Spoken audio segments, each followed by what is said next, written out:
The phone call came wrapped in fog, like everything else in Elmgate.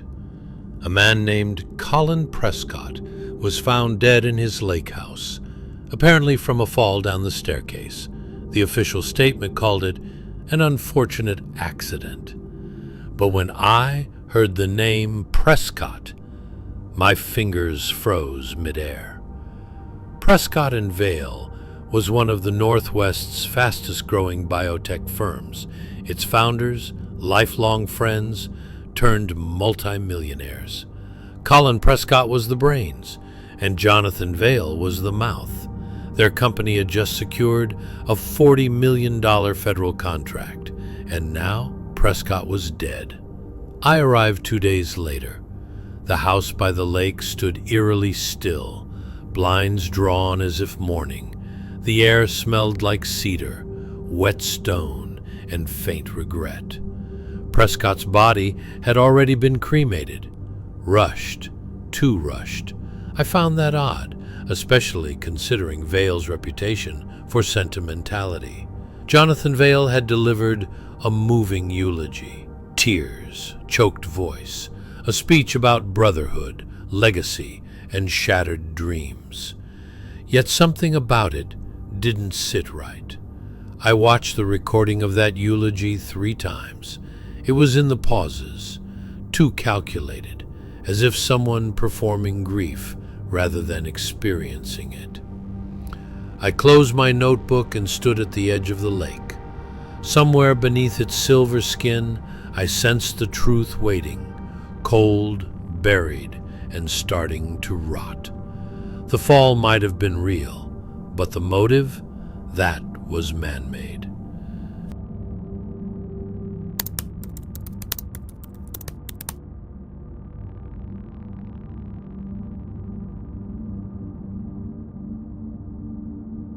Jonathan Vale greeted me in his office at the Prescott & Vale headquarters, a tower of steel and tinted glass that seemed to pierce the sky like ambition itself. He wore grief like a tailored suit, sharp, flawless, and a little too well fitted. "I still can't believe he's gone," he said, eyes glassy, voice steady. "We built everything together. He was my brother in all but blood." His walls were lined with awards, press clippings, and a framed photo of him and Colin shaking hands at the NASDAQ opening. In the corner, a glass decanter of whiskey, untouched, of course. I asked where he was the night of Colin's death. "At a dinner with investors," he replied. "He even had the reservation receipts. Clean, very clean. But something was off, a smudge of contradiction in his timeline. The restaurant he claimed to be at was nearly 2 hours from the lake house, yet the 911 call had come in at 11:43 p.m., and cell tower data later revealed that Vale's phone pinged a tower just 6 miles from the scene, 20 minutes prior. When I brought it up, he smiled faintly. Strange, must have been a signal bounce. Happens in rural areas. I didn't smile back. Signal bounce doesn't explain shadows. It doesn't explain how grief can sometimes wear a mask, or how a man can seem too prepared for tragedy, like he's rehearsed it. Before I left, I looked at the framed photo again. There, behind the polished smiles and corporate bravado, I noticed something in Colin's eyes. A distance, a caution, as if he already knew. Sometimes partnerships end in silence, and sometimes they end with a scream no one hears.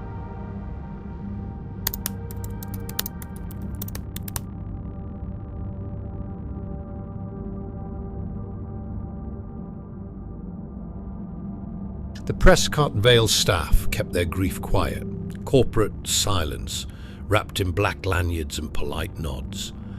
But behind closed doors, emotions leaked. I started with HR Director Marla Keene. She said the partnership had been strained lately, though nothing serious. Her lips said one thing, her hands said another, fidgeting, curling. Then came Darren Cho, Colin's assistant. He remembered something, Something small, almost forgettable. A week before Colin's death, Darren had walked in on an argument. Colin and Jonathan, voices low but sharp. Darren heard one phrase clearly. "You think I don't know what you're doing?" When I asked Jonathan about it later, he brushed it off. We disagreed on expansion timelines, nothing more. But Cho wasn't the only one with stories. An engineer, Megan Lynn, told me Colin had become increasingly paranoid in his final weeks. He'd stopped staying at his city apartment, chose the lake house instead, told her he needed distance. Distance from what, or from whom? I drove to the lake house that night. Fog had settled low, muffling the world. I walked the staircase, the same one they claimed he fell down. The banister was polished, but there was something strange in the rhythm of the steps. A gap in the rug slightly pulled, like it had been tugged and relayed. On the lower landing, a single metal screw lay in the corner, loose. Too neat, too coincidental. Colin may have fallen, but it was starting to feel like someone gave him the final push and made sure no one would ask why.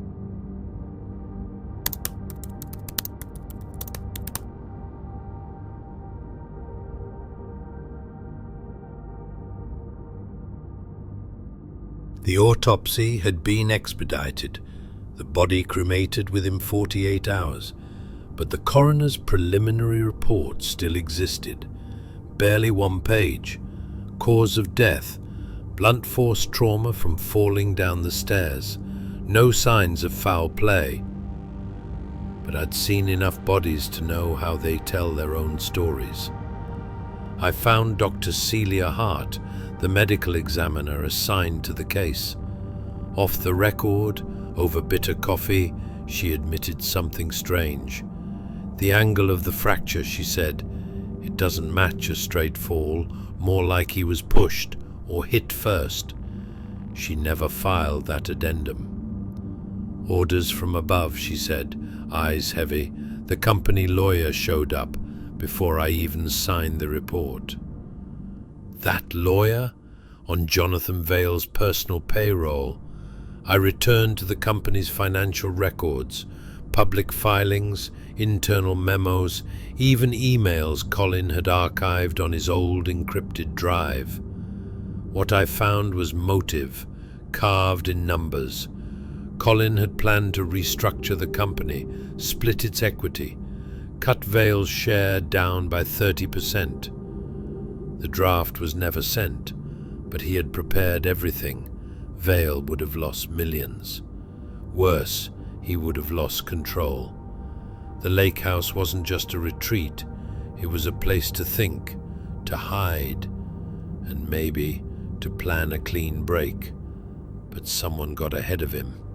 Someone who knew that the fall had to happen soon, before contracts were signed, before lawyers were involved, before anyone could figure out just how far the betrayal had gone. I stared again at the lone screw in the bag I carried. It had a faint smear of something, polish maybe, or blood. Even in death, Colin Prescott was still speaking, whispering between numbers and shadows.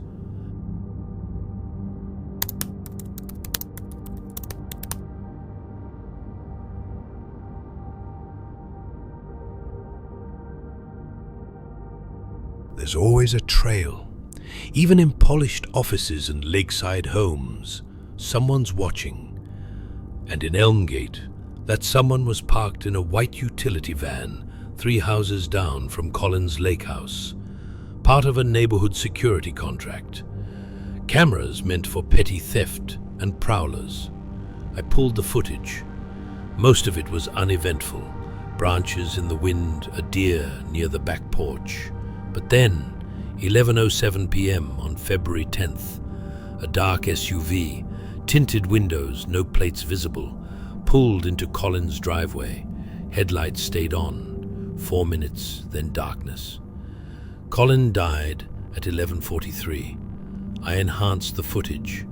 Couldn't see the driver, but a passenger exited on the right, tall, wearing a dark coat, hood up. No return image.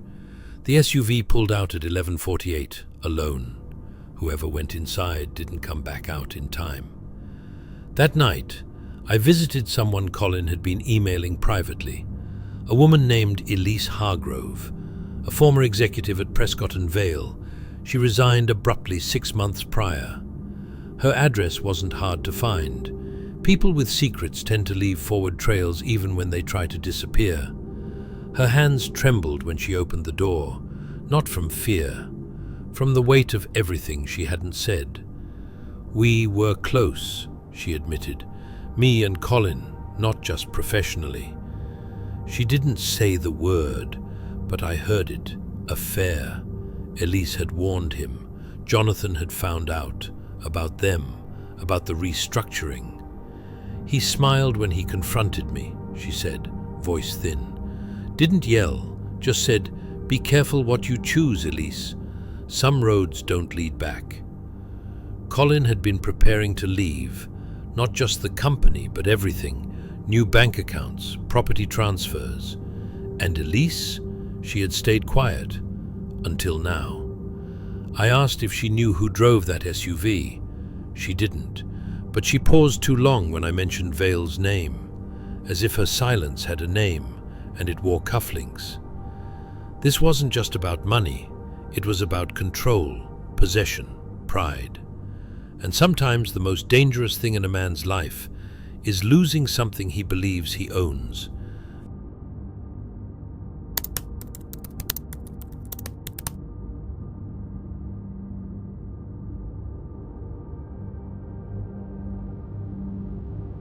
Buried in the employee directory was a name that kept resurfacing: Noel Breyer. Mid-level IT specialist, quiet, dependable, and almost invisible. Too invisible. He worked under Colin's direct supervision, but vanished from the office a week before the death, citing a family emergency. No one had seen him since. His resignation email? Just one line: "I'm done. Please don't reach out." I found his apartment above a closed bar downtown. Dust on the doorknob, newspapers stacked like unanswered questions. I picked the lock. Inside, a stale smell of takeout and fear. The walls were lined with monitors and hard drives, some still running. One screen showed a looping feed from the lake house, security footage, Colin's private system. But the file, dated February 10th, was missing, deleted. I pulled a backup. What I saw chilled me. 11:39 p.m. A shadow moves at the top of the stairs, not Colin. Broader frame. Moves with intention. Then, a flash of motion, a shove. Colin's body disappears from frame. The figure turns, briefly, not clear enough to identify, but there was something familiar in the stance. The squared shoulders, the way the head tilted slightly to the right. I froze the frame and stared. Then I heard a creak behind me. I turned. Noel Breyer stood in the doorway, holding a duffel bag and a terrified expression. "I shouldn't have saved it," he said. "I thought if I held onto the truth, I could decide when to let it out. Truth isn't something you hold. It holds you." And Noel, he was breaking under its weight.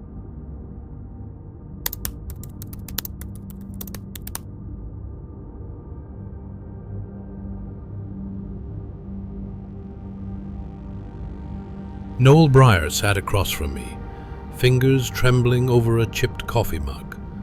The lights in his apartment flickered above us, casting shadows that looked like regrets stretching across the floor. He hadn't slept. "I didn't know what to do," he said. "That night, I was in the system, monitoring Colin's network. He asked me to. Said someone was watching him, and he wanted to watch them back." Colin hadn't trusted Vale, that much was clear, but hiring Noel to monitor internal activity, that was desperation, or preparation. Noel handed me a flash drive. This has everything: access logs, video archives, even emails Colin wrote but never sent. The files painted a picture of a man trying to outrun inevitability.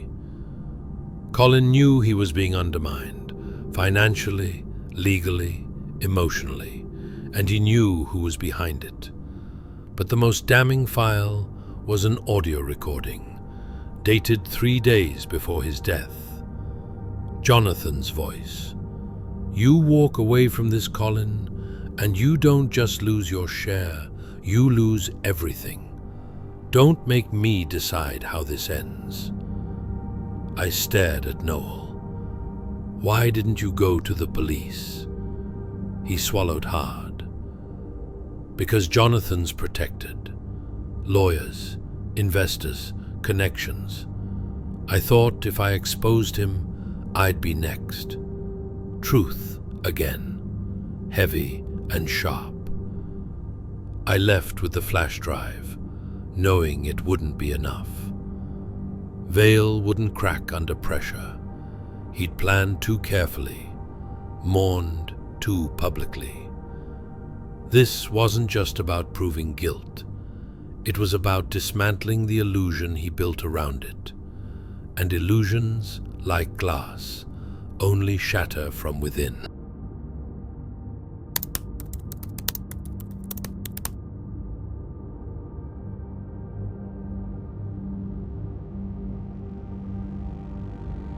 Colin had no children, no spouse, at least not legally.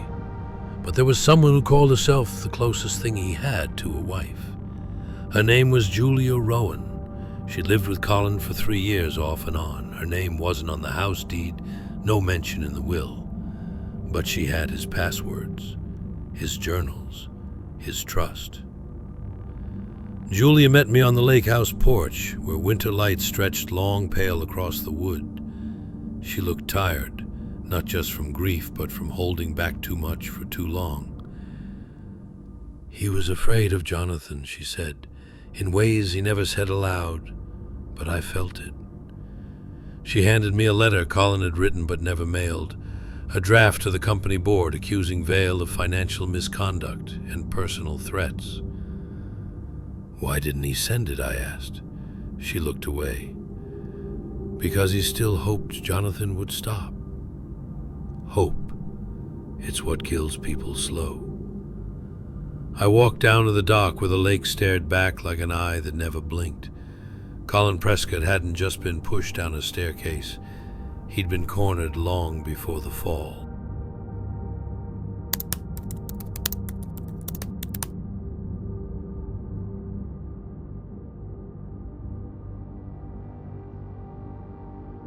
Corporate loyalty is a strange thing.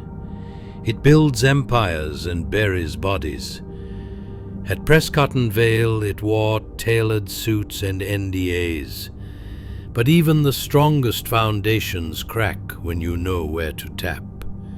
I requested an off-the-record interview with board member Elena Cruz, a woman known for discretion and ruthless efficiency.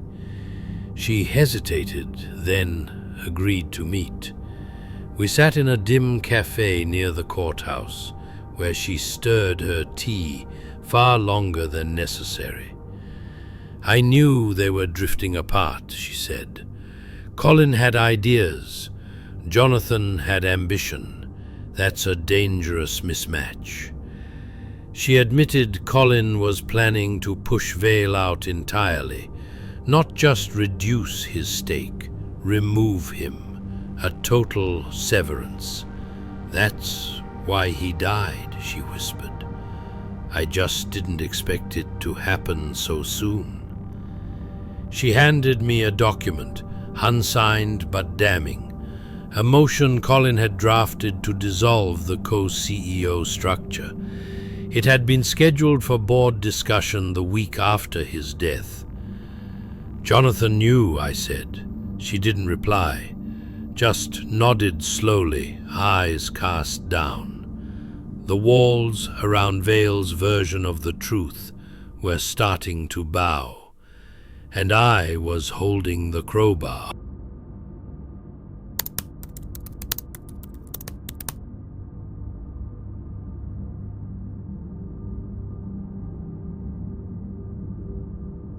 I went back to the flash drive Noel gave me. Dozens of files, most encrypted, some damaged. One folder stood out. Personal, CJV. I cracked the password, Colin's dog's name, followed by the year the company was founded. Inside was a 5-minute voice memo, Colin recording in a quiet room. No dramatics, just truth. "If anything happens to me," he said, "look at Jonathan. He'll cry the loudest. He always rehearsed everything." His voice was steady, but I heard the fear beneath it.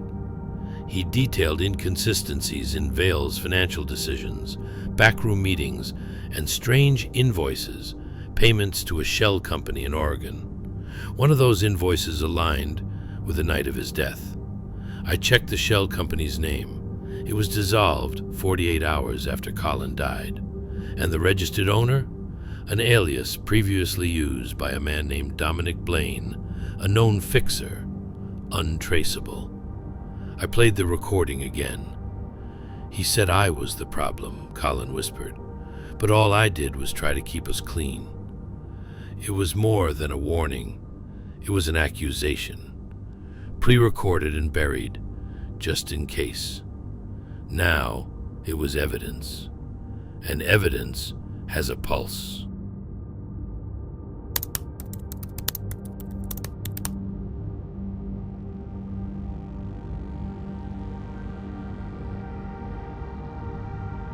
Dominic Blaine wasn't a name you found in directories. He existed between the lines. Surveillance, blackmail, disappearances.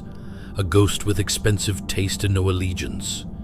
The payment trail Colin uncovered led to a private account in Panama, which in turn funded a charter flight out of Portland on February 11th, the morning after Colin's death.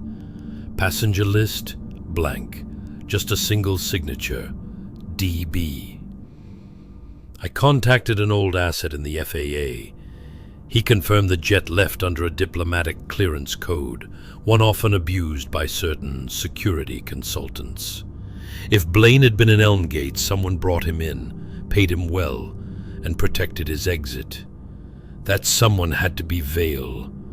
But hearsay wouldn't pin him down. I needed a crack. And I found it. In the security logs at Prescott and Vale headquarters. At 2:12 a.m. on the night of the murder, Vale entered the building through the side entrance. No meetings, no scheduled access. He stayed 46 minutes. When he left, a laptop was missing from Colin's private office. Surveillance footage, accidentally overwritten. But I had enough to lean on, enough to stir the walls. I sent him a message. "We need to talk. Bring a lawyer." Some men deny until the end. Others, when faced with collapse, start digging graves for themselves. I had a feeling Vale would do both.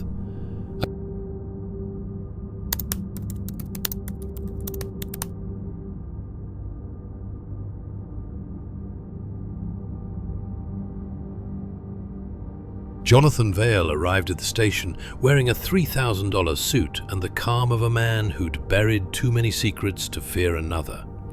His lawyer, stone-faced, silent, sat beside him like a shield. "I heard you've been stirring ghosts," Vale said. "I've been listening to the ones you left behind," I replied.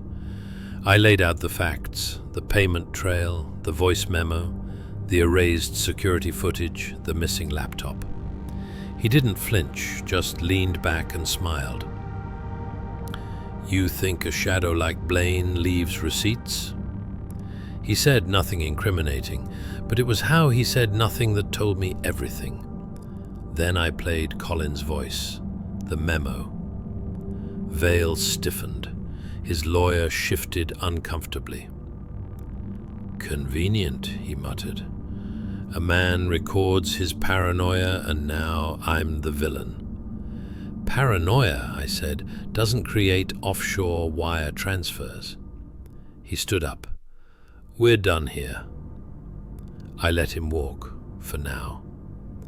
The truth was close, closer than ever, but still slippery, still dressed in custom suits and practiced grief.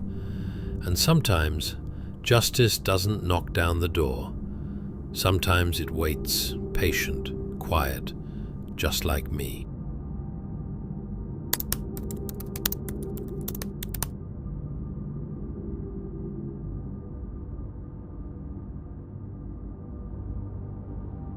The final break came from someone who didn't even realize he held it. A janitor named Hank Millen, night shift at Prescott and Vale, 40 years old, invisible to most, but with a memory for patterns and a habit of noticing what others ignored. I found him sweeping the sub-level corridor. When I asked about the night of Colin's death, he blinked, then nodded slowly. "Yeah, Mr. Vale came in real late. Around 2, I think. Wasn't his usual entrance." Hank paused, eyes narrowing. "He had a bag, heavy, like he was carrying bricks." I showed him the security log, Vale's unscheduled entry. Hank frowned. "No, this was before that. He came in through the freight elevator. It wouldn't show up on those logs unless someone tagged it manually." I followed his lead, pulled backup generator log. Sure enough, elevator power spiked at 1:56 a.m., earlier than Vale admitted. Later that day, I found what he'd dropped off, a locked server cabinet in a long-forgotten storage room. Inside, encrypted drives, one of them labeled Exit. When opened, it contained recordings, edited security footage, scripts, timelines. A cover-up, rehearsed. Vale hadn't just killed a man. He'd built the theater to bury it.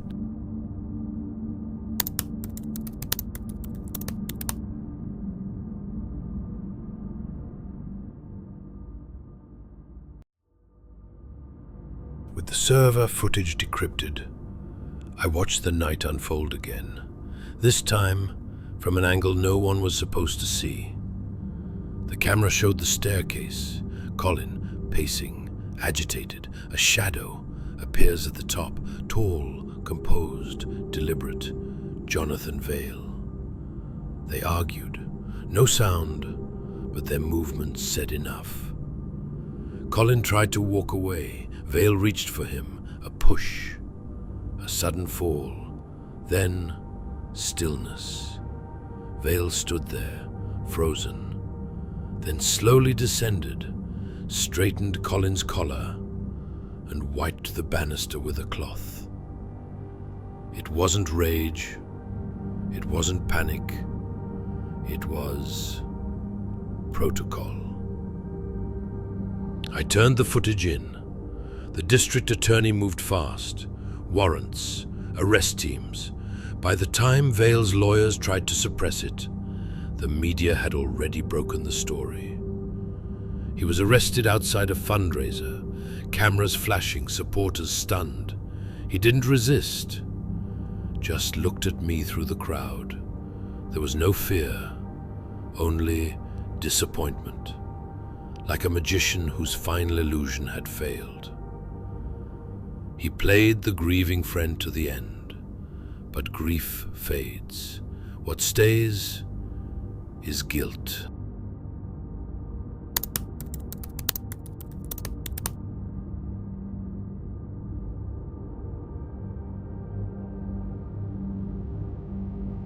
The trial moved quickly. The footage was undeniable, the voice recordings damning. Vale's defense unraveled not with a bang, but with quiet resignation. In the courtroom he sat motionless, hands folded, face blank, a man unaccustomed to losing. The jury took 5 hours. Guilty. Second-degree murder. Conspiracy to obstruct justice. I didn't attend the sentencing. I didn't need to. A week later, I returned to the lake. Ice still rimmed the shoreline, but the water had begun to breathe again. Winter giving way to something else. Julia Rowan met me by the dock. He thought no one would believe it, she said, that Jonathan could rewrite the truth. I nodded. He almost did. She handed me a sealed envelope, Colin's last journal entry, dated 2 days before his death. If you're reading this, it said, then the mask has fallen. He knew what was coming. He didn't stop it, but he didn't go quietly either. Some stories don't end in gunshots or screams. Some end with silence and a name that finally speaks for itself.